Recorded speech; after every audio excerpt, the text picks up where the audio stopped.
Good afternoon, everyone. And, we're joining you here for this webinar this afternoon from a very cold and wet Cape Town. I have a very interesting situation that just happened to me. The power just went off here in our neighborhood. I am on a UPS, which I hope will last for this whole hour of the webinar. Otherwise, luckily we are more than one presenter, but hopefully I'm going to be your host for the entire session today. So maybe just use the comment box and tell us where you are from and who you are, so we can just start some engagement. We really want this to be an interactive session, and that all of you will take something with of what you've learned today, maybe just a new perspective. So we're talking today about the new normal. It's something that everyone is, talking about these days. And we want to talk about how do we as leaders embrace this new reality, and how do we make use of the opportunity to positively transform ourselves and our organizations, and even our country in this time. Will we keep trying to resuscitate what normal used to look like, as if we were satisfied with the way that things used to be? I think we are in a unique opportunity to change things, and we as leaders must take the lead on that. So today we talked to one of our success partners, Stephen Levy, about how we as leaders can stand up and be co-creators of new normal, and what that means in this post-COVID world that we are looking forward to. So just some practical arrangements. Those of you, your mics have all been muted. So please make sure that we want to encourage you to participate. So please use the questions and answers section at the bottom of your screen. We will allow 15 to 20 minutes at the end of the session to address your questions specifically, but please post them throughout the session if you have anything to say. So a special welcome to all the GLS363 leaders that are signed up as part of our program. We also want to have a special welcome for some of our Global Leadership Network guests from the US. They are also joining today and want to see what we are up to.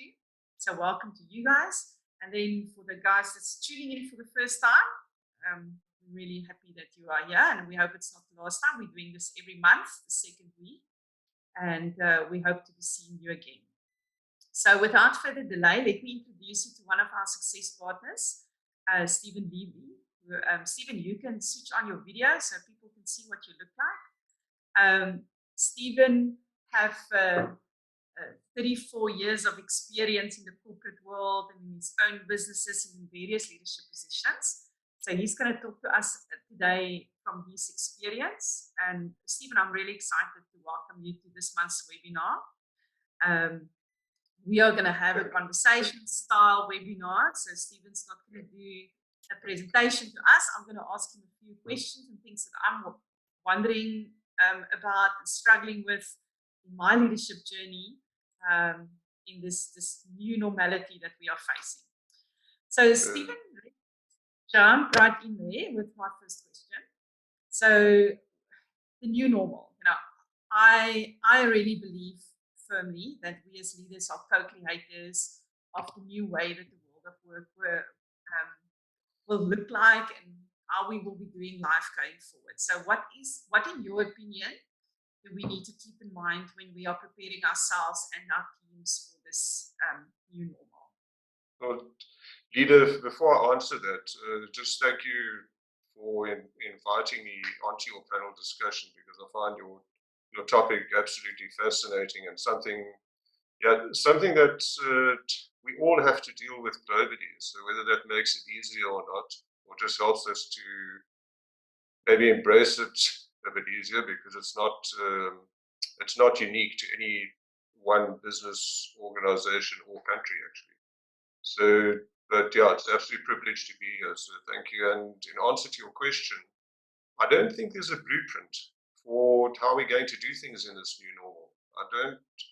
I don't believe that. I think the change, although even change is not new to us, we've experienced change since the first industrial revolution and right to where we currently find ourselves. So, what has changed as we've moved through these various ages of humanity and kind of like with technology probably being a huge contributor, I think the big thing for us is the intensity and the pace of change that we're facing.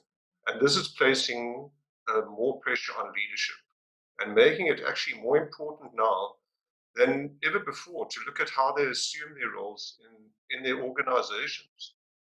So I suppose the question is, will we do things differently? Yes. And how are we going to do them?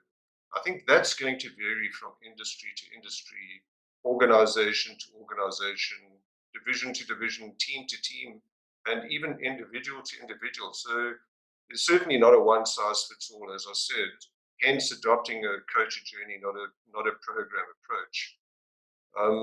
So there were 5 key factors that I believe are important and contribute to this shift in the new way of working.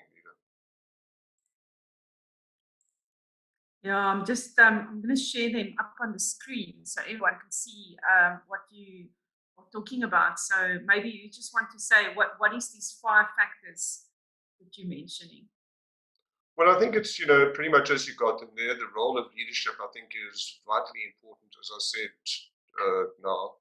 And then what are we looking at with, and how are we bringing like shared purpose, value, vision, I think building trust and collaboration, leading people through change, and then who's creating it and whose responsibility, is that.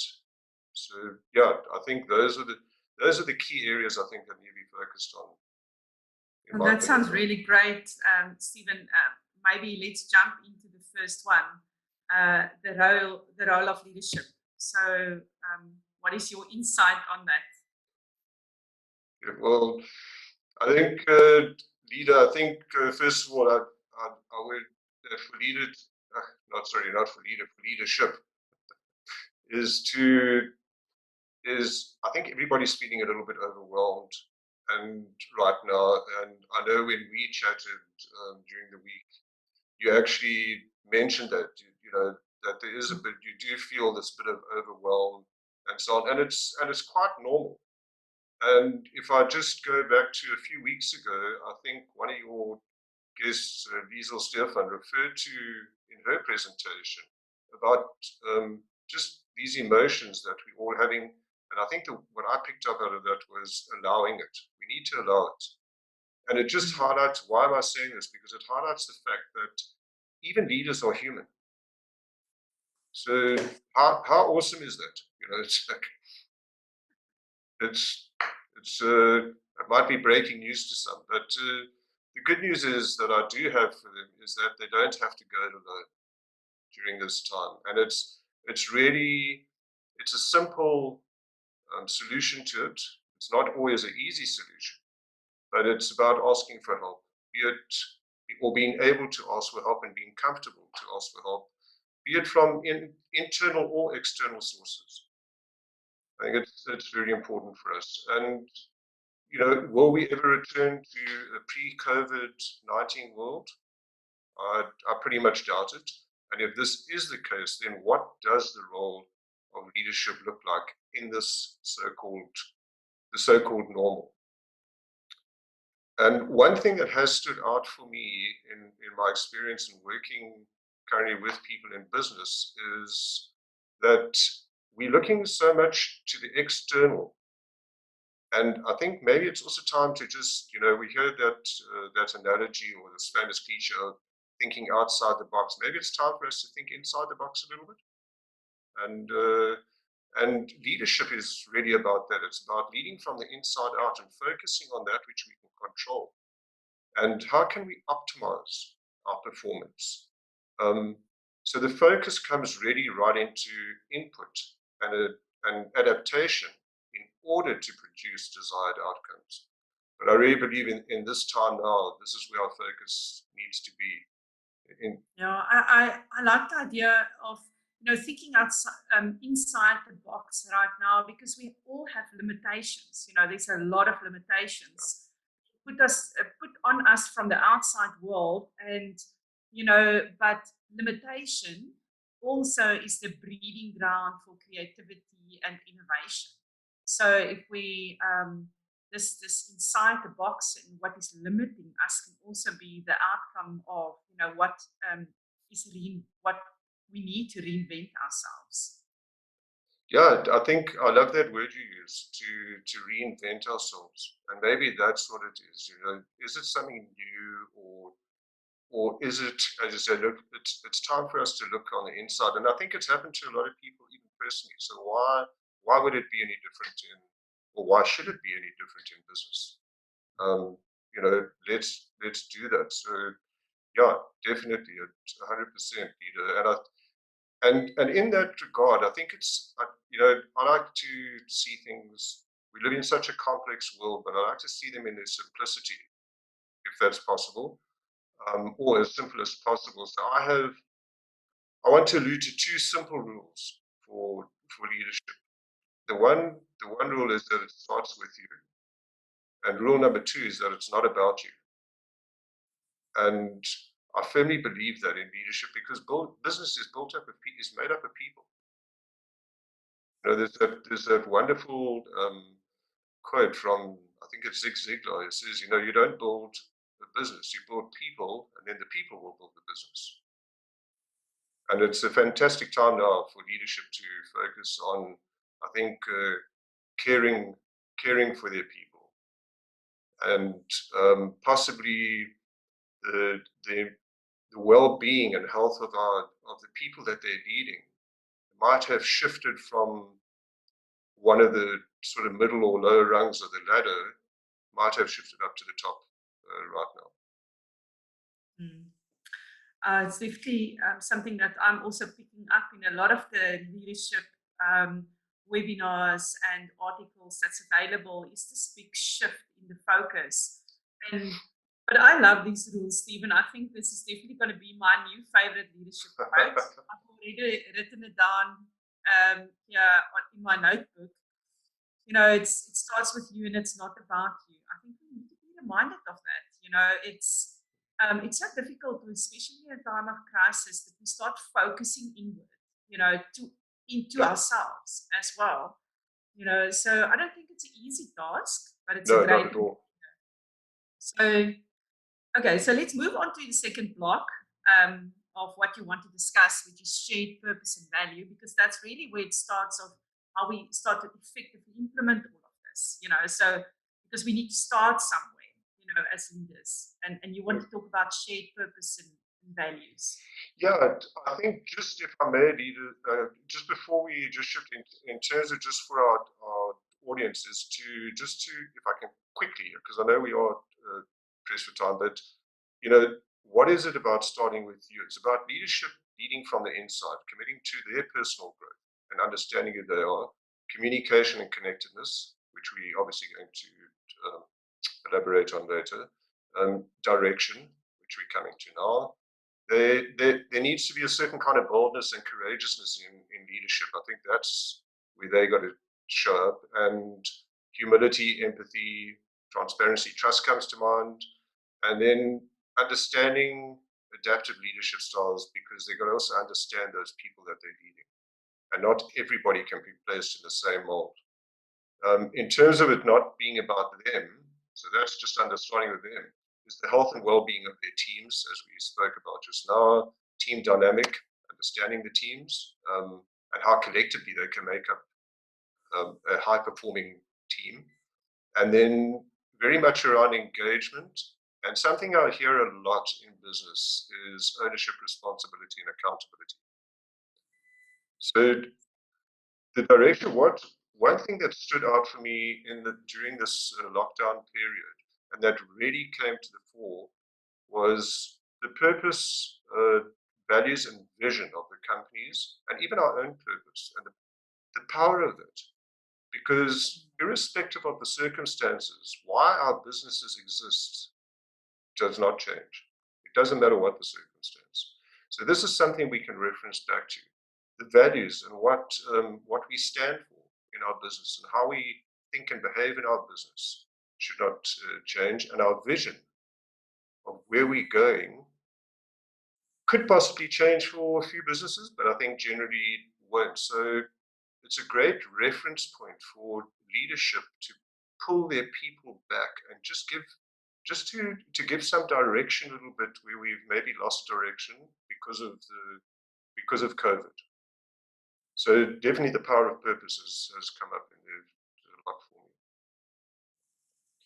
me. Yeah, I fully agree. I mean, I watched a video by Simon Sinek the other day. Okay. I don't know if you saw it with we spoke to his team about that these are not unprecedented times. We spoke that we have gone through change before, but the one point that he made in that video that really stood out for me is that he said we will find a way to do what we need to do in order to get to our why. And it just stood out for me because we need to maybe find new ways to get there. So that's the how. It's going to change. So, but we need to spend time to reinforcing the purpose and why we are there, and then be open to finding other ways of how to get there. I think 100%. So your why, your purpose is why you exist. And listen, I love Simon Sinek. So it's I love his work. I don't love Simon. And I think it does. We need to have a look at that. It actually goes beyond purpose itself, and I think it's about being more inclusive of those we leading, or that are, and that's why I want to just add to purpose, value, and vision. There's a very definite word that I think we need to use, and that's shared purpose. It needs to be shared because those three factors contribute to the culture of the organization. And it's a common phrase that I often hear. And one of the challenges of leadership is when you ask them, what are the biggest challenges of business? Say, well, my people are not all on the same page. And ask them, have they shared their vision? Have they shared their purpose and so on? And they either haven't got one, or they say, generally they'll say no. And so the question is, if we're not reading the same book, how are we going to be on the same page?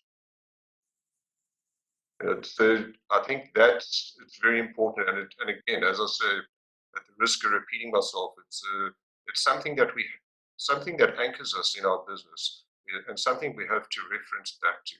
So when leadership see their team kind of, I'm going to go to the extreme, falling apart, it's a great way to bring them back and let them understand is what we're doing,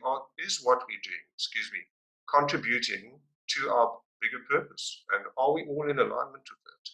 So there's one, with a lot of resource, or the right amount of resource, and our competitors can copy almost anything from us when it comes to products, systems, and processes. But the one thing that they cannot copy is our culture. That's unique to each business. Okay, so it does make it one of our organization's most competitive edge that we do have. So shouldn't we really be focusing on it? And that's where I think leadership's role really comes to the fore. Absolutely, and it's more important now than before. Just to anchor people again. So great point, Stephen. So okay, so let's move on to the next focus area, which is collaboration and trust. I can imagine that a leader who used to work together with their team in the same office and who are now operating this virtual world, from their home office, can find building collaboration and trust very difficult. And maybe in situations where trust exists and collaboration existed, but how about now trying to build it up if it wasn't there? So I think this is a difficult thing that we're facing because we need to start doing it in a new way. So I'm keen to hear what your advice is on collaboration and trust. It's awesome. I love your awareness. So you probably can coach me, but and I think because but the point points that you raise are so true. So it all comes back to this inclusiveness that we're chatting about. And it is difficult because we're going to still have people will be working remotely. How do we build on that collaboration and trust if it does exist in the workplace? And how do we build it if it's not existing already?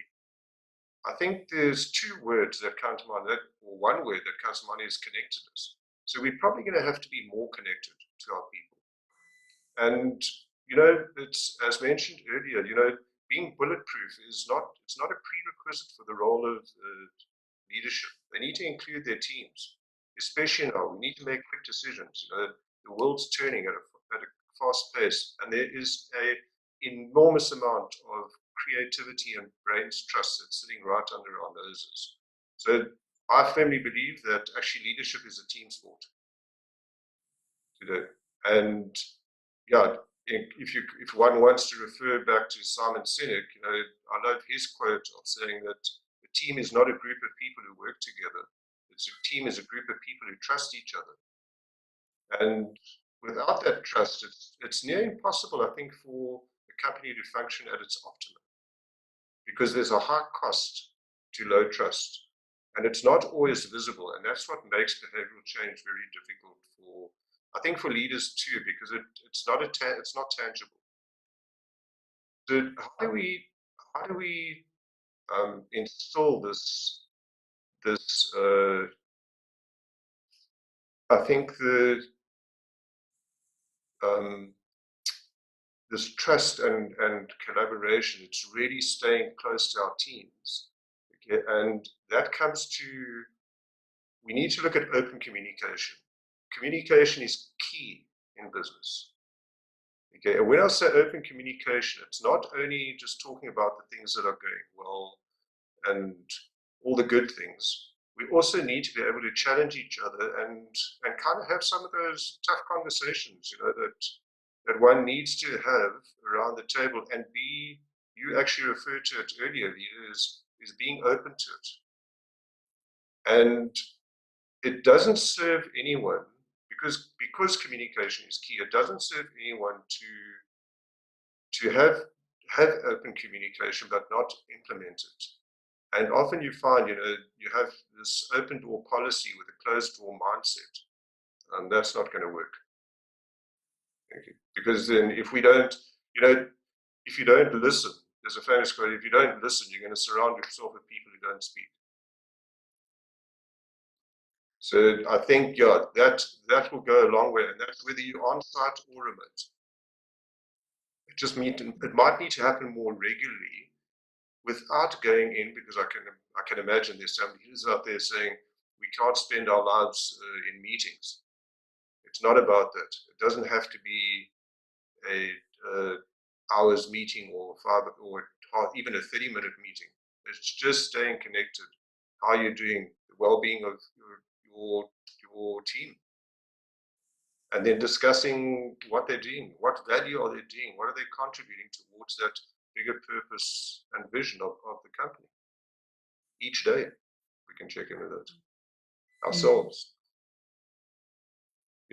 So those are really, I think that kind of mindset will lead to establishing and building trust. And there are probably 4 key areas that one needs to focus on, and that's actually knowing the behaviors that influence trust, and then just being open to actually assessing the levels of trust, because it's extremely important. And once we've done that, being open to identifying areas to improve, and where do we need to improve, okay? And then coming back to having those conversations about that will build trust, and that's that open communication. And I think we've got to take it away from, it's not a personal thing. It's all in service of the purpose and the vision of the organization itself. And if we're all doing that, we need to decide what is the best way forward, collectively. Yeah. No, Stephen, this is very good, but I find it even more difficult now, because as they say, if you want to go fast, go alone. if you want to go far, go together. You know, Yeah. and right now, we have lots of pressure on us as leaders, you know, and we need to go fast. We need to act fast. We need to make quick decisions, and we cannot afford to get it wrong. So it's very tempting to just take all this ownership on ourselves as leaders, you know, and maybe, yes, invite collaboration, but we still make the decisions ourselves. So, it's difficult to collaborate in a time like this. I know when we don't have pressure and we have a lot of time, we can get buy-in from everyone. But when you need to make quick decisions that's really affecting you and your family, it becomes difficult. So, what advice do you have for me? I can give you what I think and what I coach around, leader, and it's not a matter of giving advice, but I'm going to share my opinion. I'm going to share through my experience what has worked. So it was really interesting that you mentioned that yes, we have to make quick decisions. Two is that the decisions that you make as the leader, you ultimately are responsible for those decisions. And then you brought up another very interesting point about, and it affects your families and so on in your business. Be you a business owner or leader in a corporate or so on, you sit in this position, you hold this responsible position. Remember that decision that you make also affects the families and the people that you're leading. So Yeah. we cannot pull every single person into those discussions. Some of them don't want to be pulled into those discussions. This is where leadership needs to understand their people. My take is engage with key selected stakeholders. And that can be in the form of your peers. So people that are on the same management level of you or leadership level, I don't like using the word management, the same leadership level as you. And even if they're in different divisions or different silos, you can collaborate with each other and we can learn from each other on that level. Okay. And we can share the challenges that we're having. It does then, as strange as this might seem, allow probably for quicker and more informed, more valued decision making than just making these decisions on our own. Faced with the pressures that we are faced with today. And then also include some of our suppliers. I'm talking about key suppliers because if they have a great impact on our business, why are we not including them? They are part of our team.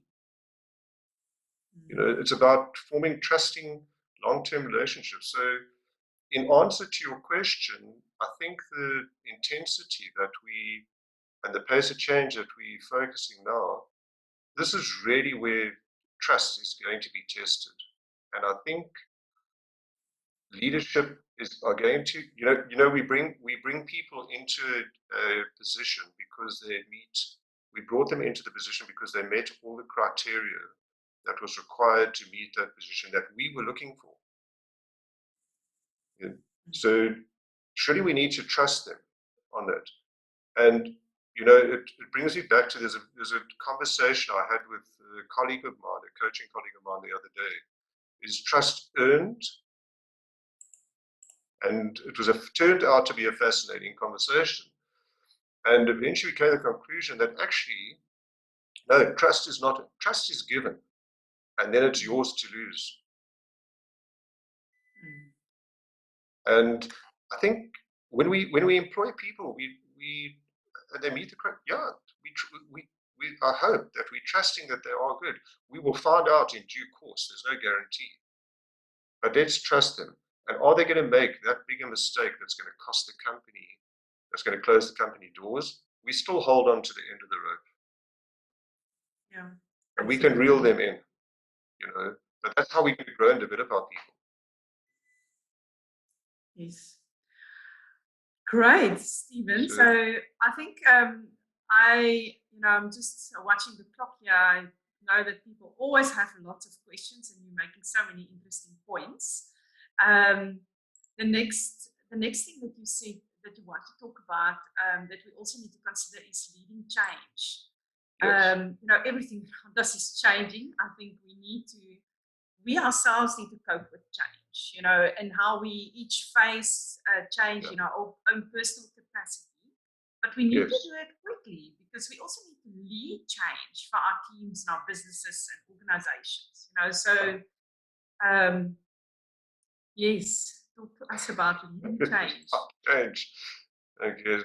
I think I think we sometimes forget, and especially I don't know if your American counterparts are going to be too happy with what I'm saying now, but I know as South Africans, we're so resilient.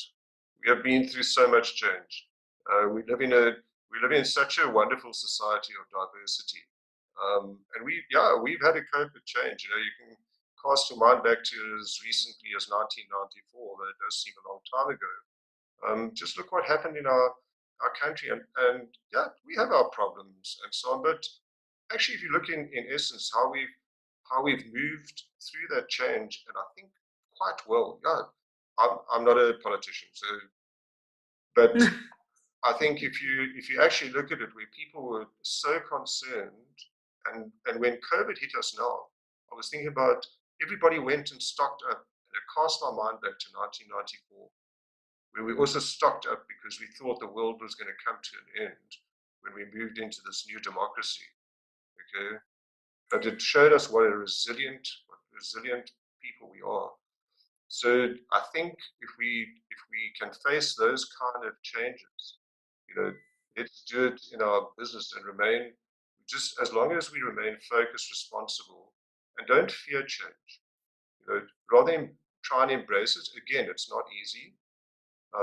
As leaders, that's where the boldness and courageousness comes out, because they're the guys and ladies that are going to have to instill that culture of change and make it a little bit more seamless for the people that they are leading, to learn to adapt as quickly as possible. And really, what can we do is really just dare to be our best selves daily within this change, and not fear making the change. I think if we don't change, we don't adapt, those that choose not to, because it is a choice, we will get left behind. And often we sit with this question, and it shows you how we are wired. If we come up with new ideas in terms of making an adaptation to change, the first thing that comes out of our mouths is, what if it doesn't work? Or what if it does? And, sorry, are we, as a collective team, and if we're close enough to each other, to allow those risks, we need to take certain risks, otherwise we will fall behind. But to be able to catch it quickly, and it doesn't matter who catches it, as long as one of us do, if we see it going off track. And understanding that there's a phase that we go through in change is, quite touch on that. After, I was reading somewhere that the 7 most expensive words in business today is, we have always done it this way. I think we've got to get rid of it. We've got to delete that, because this way is changing daily. So, yeah. So I think, Ida, everything that we've spoken about so far has been around, everything that we've chatted about is we've spoken requires some form of change. And generally, and where I coach around is behavioral change, because I think it's important.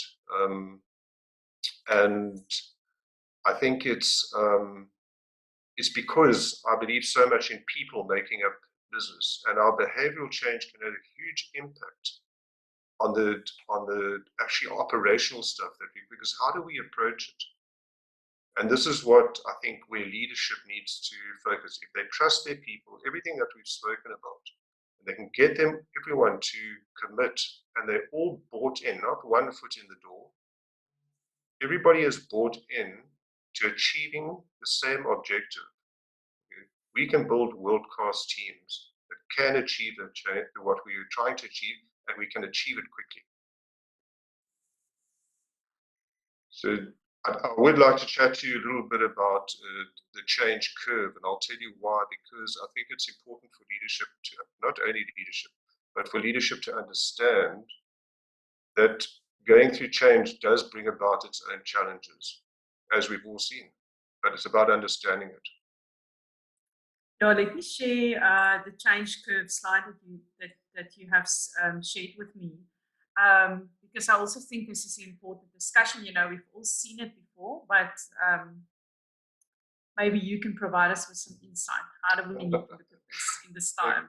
Okay, well, I'll do it again briefly. Obviously, I can't go through it in detail, but let me just, take you, it's such a powerful model that one can use in supporting the transition that we're going through. So if you look at the first stage, which is the ending, this happens when change is first introduced, and people's initial reaction, and I'm sure we can all cast our minds back, not only in business but even in personally.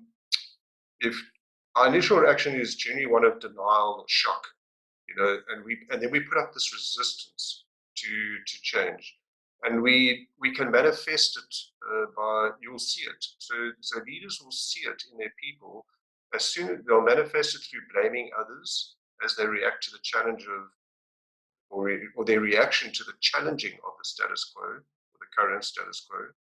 So we don't like to take on too much of our own stuff, and that's I think that's something that comes into ownership, responsibility, and accountability. That leaders need to create that culture. We need to be able to own what we do, and when we're able to do that, coupled with being okay with taking risk, it might take us through the change curve a bit easier. It's never easy. We're human beings. For anybody, change is tough. So as we go through the process of that stage one, you'll also find people start becoming a little bit critical of themselves, which can be stressful and unpleasant. And generally, in my experience, you find, and this is what I would like to share with leadership, is that just understand that people can hover around this area for quite a while as they fear letting go. If you look at the bottom of that change, so they can sit in that kind of trough, and they can toggle backwards and forwards because everybody adapts to change differently. So it's just being a little bit aware of it, and maybe supporting and guiding them through change, and again trusting the process that yes, we will get through the top curve. Stage two is probably where you'll find a little bit of confusion, doubt, a bit of uncertainty, and a bit of anxiety sets in, but it's actually, on the positive side, it's a good sign, because people are starting to beginning to move on. They're losing this fear, and there's a bit more anxiousness and overwhelm. So, and what a good signal to look for is when they start asking questions. So as soon as they start asking questions and even sharing ideas, if we allow this open communication, then you know that, okay, they're starting to kind of let go a bit of the old, and now accepting the change. And then stage three is they've now kind of stopped focusing on what they've lost, and they'll start to let go. And there's a kind of an air of commitment and enthusiasm and trust and acceptance, and I've seen it, that the change has become normal, or maybe I should say the new normal. Yeah. So I think Stephen, it's very important. this makes me think back. I don't know. This is definitely my favorite GLS talk at last year's event that Daniela Strickland spoke about. She had those balls of transition, transformational leadership. That was a fantastic talk that talks to these same things about, that feeling of instability. And I really want to encourage you guys that have maybe forgotten about that. I think that talk is so relevant for where we are today. So maybe we can go and watch it again. But just in terms of, what I find is that if you become aware of this change curve just again, Yes. and you realize where you are sitting, you sort of, you don't get stuck there. We can get unstuck. If I realize with myself, I'm starting to blame, I'm becoming defensive, and I'm angry, it's sort of something saying to me that, this is normal, you're in a change curve, and I'm sort of, okay, and you sort of can move on quicker beyond that. So I think it's important to talk about this with our teams as well. Absolutely. Absolutely, Lena. Yeah, you're 100% right. And again, it comes back to communicating. So don't be scared to, if you understand it and you're aware of it, when we're aware of it, we can do something about it. Even if we find it difficult ourselves, we can have those conversations. To go to people and say, you know what, I'm really overwhelmed, I'm really anxious, I'm scared. Okay, it's okay to say that. It's not a weakness. And that's where the collectiveness of the team, how are we helping each other if we are all standing together and supporting each other? And I think it's very important to me. And like you said, it's the understanding and awareness. And I'm going to again refer back to, because it really stood out for me what Liesel Stefan said. It was not only allowing your emotions, but she said something that I actually wrote down. And she said, is that make emotions your friend. Mm-hmm. And it's so true. But anyway, it's so true. Stephen, I want to still allow some questions and answers from some people. So if you can handle that last one in 2 minutes for us about who's making it, that will be fantastic. And I want to encourage everyone. I don't know, I see that there's a lot of comments happening here. I've not really been paying attention to them, but if you have any questions, please post them in the questions and answers section. And Flo, if you have spotted any questions that someone wants to discuss that they maybe have posted in chats, drop it for us there, and I'll handle them after Stephen's share on this last topic of who's creating this. Okay. All right. So this is going to be a huge challenge for me, and I will be quick. So thank you for putting me into that challenge. But I think what we're experiencing now is possibly a nudge that we all needed to implement that which we actually recognized before COVID. And I'm saying that because maybe a lot of this stuff isn't new. Maybe we just we've been aware of it, but haven't implemented it. So it's the role of leadership. Who's creating it? It's the role of leadership to create that environment of collaboration, trusting that the people that they recruited, based on their meeting record, are actually able to adapt and to bring this change in. And when we speak about it together, to bring it in together, we will create it. Together we will create it. So when I say it's the role of leadership to do that, I'm very specific about it.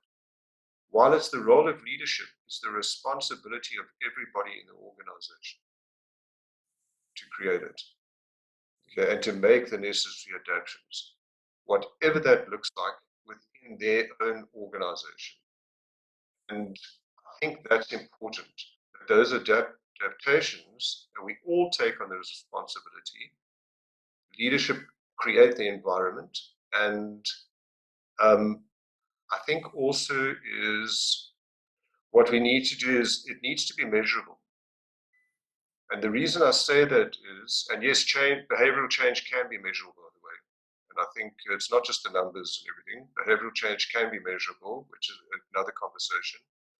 But it needs to be measurable so that leadership are creating this culture in the new norm, that it's sustainable and it remains a continued journey of growth, even when we shift out of this crisis.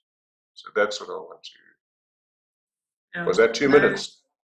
That was 1 minute. It was very. It was 1 minute. Yeah. Can I share one quick story with you with a guy that I've met? Okay.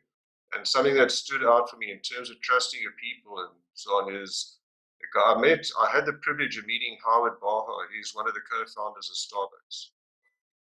And I met him at a talk that he did, and I happened to have a chat to him as well. So it was really awesome.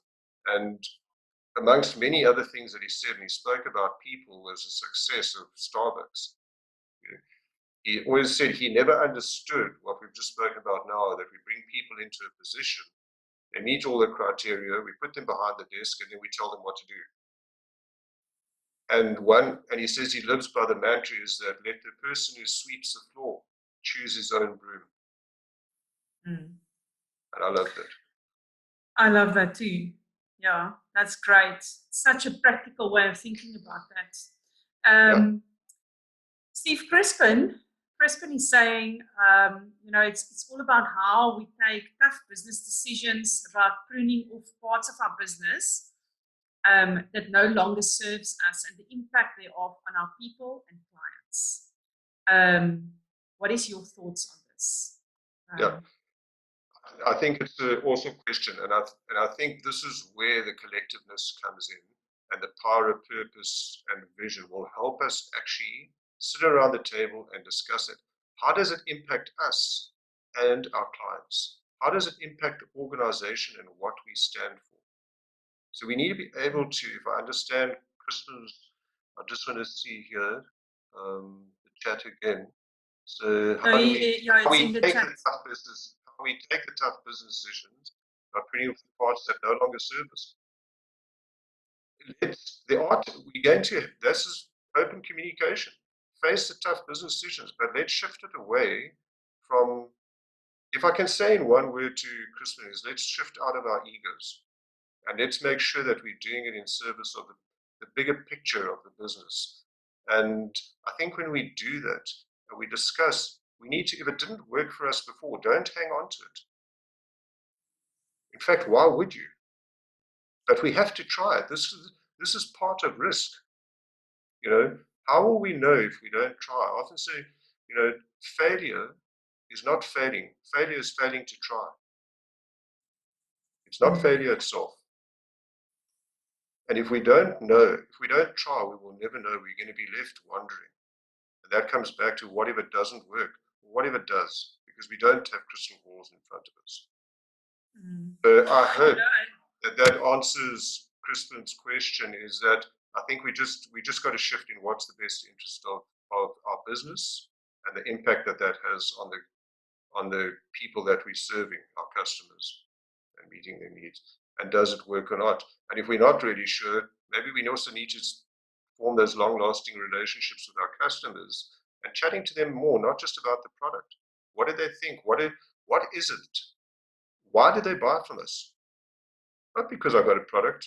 Everybody, other people got the same product as me, probably. So there might be answers there as well. I hope that answers your question, Kristen. Thanks, Stephen. So I read the comments here, and I love this quote that Rika posted. She posted a quote that say, "If you do not like change, you are going to like irrelevance even less." I love it. Yeah, Rika, that's awesome. I'm going to ask you to send that to me. Yeah. So it is, maybe on just expanding on Rika's statement, if you don't like change, you're going to like irrelevance even less. And maybe coming back to Crispin as well, because I think this all ties in, is often we got to say, if we don't change, what is the cost of not making this change? And that's a question sometimes we need to ask ourselves. It might be tough.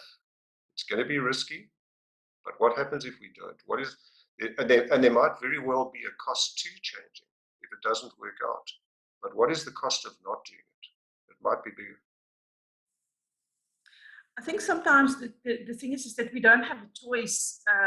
We're sort of forced into change by circumstances as well.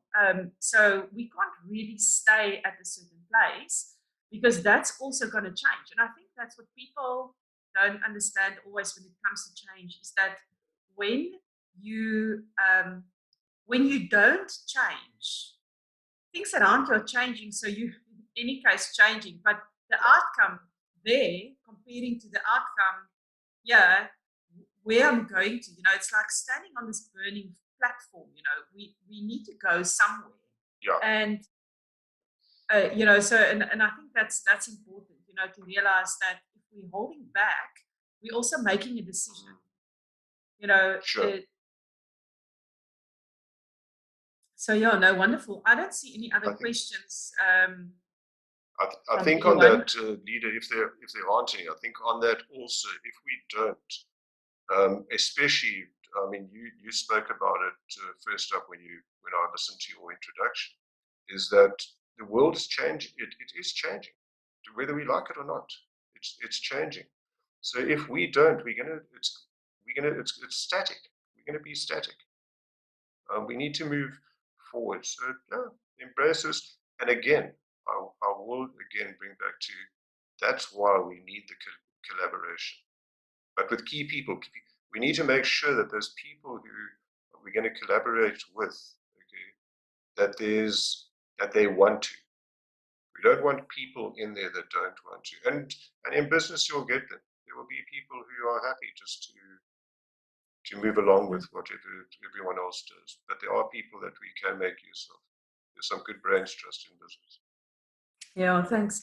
Stephen, so we have a question from Conrad. He's saying having to use online means more and more instead of in person. To be a leader within your team gets harder. You know, what suggestion do you have for you? I think in the online space, and this is coming from someone who's also adapting to more and more to the online space and who's technologically challenged. So probably Conrad could give me the answer. For me, the thing is just we need to have maybe I don't know what else another word to use for this, but a stricter set of rules when we're in the online space. Okay? And that engagement. I think the engagement is key, leader. But yeah, I think there needs to be stricter rules. It's got to be focused and shift into that. It's not. It maybe doesn't allow for because it does. You lose that energy in the online space that we do have in the live environment or the physical environment. So I think it's a bit of a mind shift, but other than that, it shouldn't really be different. We're talking to each other now. It's not the same. Sorry, I'm interrupting. You wanted to say something? No, I just wanted to say that we had a lot of discussions about this internally in our teams. And I think just a few things that we've discussed that's maybe important. Number one is you need to communicate more now. Yeah. You know, we need to check in with each other more regularly. The other thing is that you you also when you, for instance, have a one-on-one discussion, you know, switch on the video. It's much better to have that conversation for real connection when we have a video like this. And Steve, I can see your body language and I see your facial expressions, you know, and it's much easier to talk to you like this than talking over the phone or even writing an email where it's very one-dimensional communication. So open up, you know, online also have different versions to it. You know, we can just talk on the phone. But when you have a conversation where you need to talk to someone, you know, switch on your video if it's possible, you know, with your Wi-Fi and internet connection and all that stuff. Because that adding dimension of just seeing someone's facial expressions really helps. You know, it's not the same, Conrad. It's not the same, but there is ways around it, you know, and we can make it more difficult for us if we just like have a conversation with the cameras off. Yeah, I can tell you, it just makes that conversation one-dimensional immediately. Yeah, 100%. You know, leader and to Conrad, I hope that this is not going to replace our physical interaction and engagement, because I don't think there's any replacement for that. But I think it's a good substitute. Yeah. In many and well, has many Stephen, maybe you need to get used to this new normal, right? Yeah, I'm going to. I'll do it. Maybe you can guide me and support me through this. I'll coach you. Thank you. Okay. Last question from Sean. We have 5 minutes and then we need to wrap up. You know, he said to reinvent yourself in line with the greater good of the organization. It starts with you, but it's not about you. It's a thin line between maintaining your integrity yourself and becoming what you need to be for the greater good. This could lead to a disconnect between the why and your person. Do you manage yourself out of your position if necessary? I guess it's about doing the right thing because it's the right thing in dealing with the fallout afterwards. So, yeah, how do you, what's your reaction to that? It's a difficult one, you know, this challenge between yourself and what is best for the organization. Okay, so I think this is where the importance of values comes in. The organizational values as well as your own personal values. And I think when we need to check in, and there's not many conversations I think that are had around the culture of the organization when we're recruiting people. It's all about skill set. I've seen people that are absolutely brilliant at what they do, but they don't fit in with the organization and can become toxic. So this is where, for me, values stand out really a lot. And we got to check in, how do our values align to the values of the organization? And then in the organization itself, in answer to his question, is that values are so important in terms of us making those tough decisions where we're sitting down, we really got to make that big call. So I don't think it divorces us from who we are, and we shouldn't change who we are. Is it what I value, okay, in alignment with what I'm going to do in the organization? And if it's really, I'm talking about your core values, if it really triggers that, you need to be able to go and speak to it. And then it's not about doing things right, it's about doing the right thing. And this is where the boldness comes in. You can't take away from who you are, because then you're not being authentic. You're not being true to yourself or to the organization. So I hope that in some of our answers, is it Sean's question, is that it's so important to understand your values, because this is a great reference point for us, especially when it comes to making tough decisions. And then you're going to find that, yeah, even in tough times, because we're going to have to sometimes make those decisions with our customers. If our customers are behaving out of alignment with what we value, okay, do we take them on because we're desperate for business, or we do the right thing because we will not resort to those kind of measures or business dealings? Absolutely. Stephen, thank you so much for today. I think that brings us to the end of this webinar. I really enjoyed discussing this with you, and I think there's so much to be said in times like this, and we need to support each other as leaders. We'll send you this recording via email after the webinar, so feel free to distribute this to any friend or colleagues. Let them sign up on GLS363. We're doing this every month, second week of the month. On a Thursday during lunch hours, so please share that with them. And really special thank you to you, Stephen. I really enjoy your wisdom and the time that you've put in to prepare for this, and that you are willing to serve other leaders in this way. We're really thankful for that. Thank you so much. Peter, thank you for having me on the show and just being able to share what I'm passionate about. And you know, the influence of leadership is so huge on the people they lead. And I'm not talking just in organizations, I'm even talking, look in our countries. They have an influence on us personally and professionally. And that's why I'm so passionate about it. No, fantastic. Stephen? Thank you very much. It's a pleasure. So I just want to remind everyone again that we have a free course for leading in a time of crisis that's available for anyone that register on our website. So please go and register, have a look. We have received fantastic feedback from that course, and people really get a lot out of it. And it's a social learning experience, so you can chat to the other people that's doing the course with you. So you're not just there on your own. And yeah, so thank you so much, and we wish you all a wonderful day. I am really thankful that my UPS have kept up for this entire webinar, and that I didn't drop out halfway through. So I think close, also signing a sigh of relief on that one. But, and Stephen also is. Stephen's so Stephen thankful also. that you didn't drop out. I'm so thankful. Thanks, Yeah, Stephen. well, okay, awesome. Thanks, Stephen. Bye-bye, Thank everyone. you. Thank you to Flo, and thank you to the Gravation team.